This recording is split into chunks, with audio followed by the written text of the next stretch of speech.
Ізгілікте Жарсай қайырымдылық қоғамдық қоры мен Шаңырақ отбасы институтының қолдауымен асыраушысынан айырылған аналардың және көп балалы аналардың балаларына ағылшын және орыс тілі курсы ашылған болатын. Бүгін біз сол сабақпен таныс боламыз.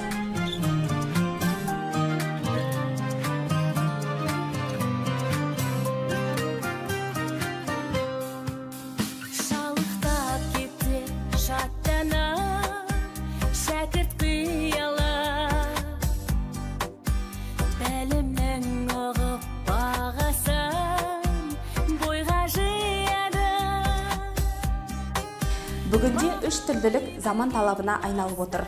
Өз тілің бірлік үшін, өзге тілің тірлік үшін дегендей, көп тіл білсең, көп нәрсеге қол жеткізетінің белгілі жайт. Бүгін біз орыс тілі және ағылшын тілі мұғалімі Нұржамал Махамбатқызымен сұхбаттасатын боламыз.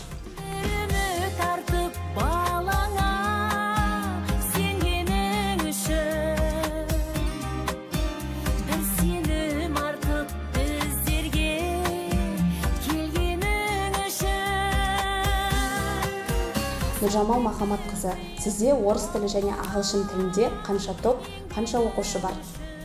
Қазіргі кезде менде орыс тілінде 2 топ бар, яғни алғашқы топта 8 оқушы, келесі топтарда 12 оқушыдан, ағылшыннан 2 топтан 12-12 баладан бар.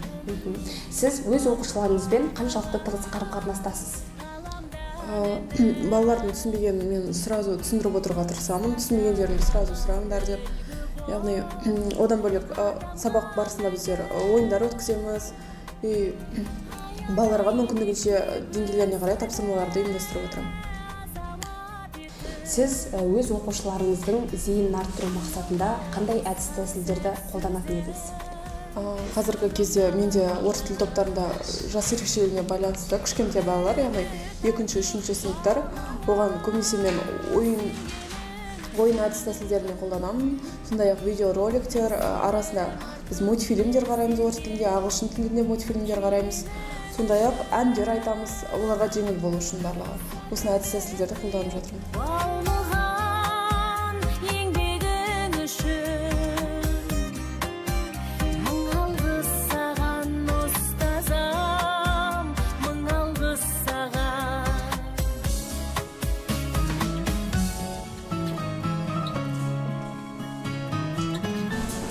Халқымызда өзге тілдің бәрін біл, өз тіліңді құрметте деген мақал бар. Оқушыларға көп тілділікті үйрету арқылы олардың жарқын болашағына және жан-жақты дамуына өз үлесімізді қостық деп есептейміз. Сіз де өз балаңыздың болашағына бей-жай қарамаңыз.